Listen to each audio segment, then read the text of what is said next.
以前對我嚟講，朋友係有冇都可以嘅一種關係咯。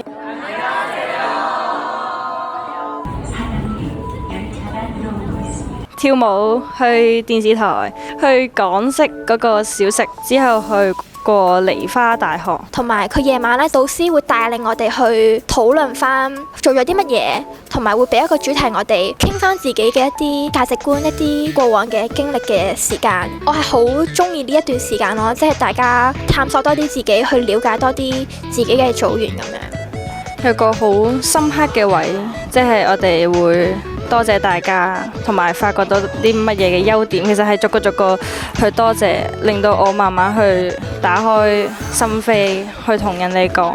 其實自己唔係好識表達，會有啲甩甩咳咳，但係去嘗試去講自己嘅感受啊，同埋去讚賞人呢啲説話。好珍惜嗰段時間咯，即係令我認識到原來呢個世界上係有咁樣價值觀、咁樣性格嘅人，跟住係令我了解到點樣同佢哋相處。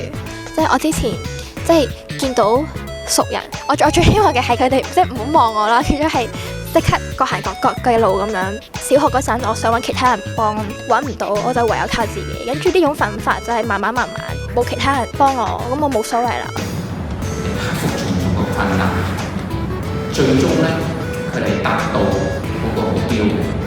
雖然過程呢係有啲艱辛，有啲波折。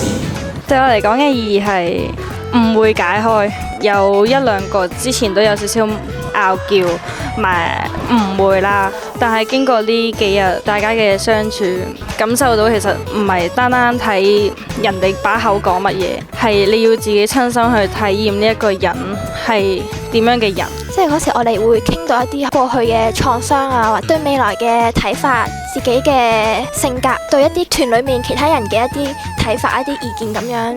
我可以慢慢去打開自己個心，去同人哋講，唔好似一把鎖鏈咁樣鎖住自己。除咗自己一把鎖匙，其實鎖匙係大家都俾我嘅。返到香港之後會冇咁封閉自己，而且我覺得咁樣做之後，我覺得自己個人係有變得更加開朗咯。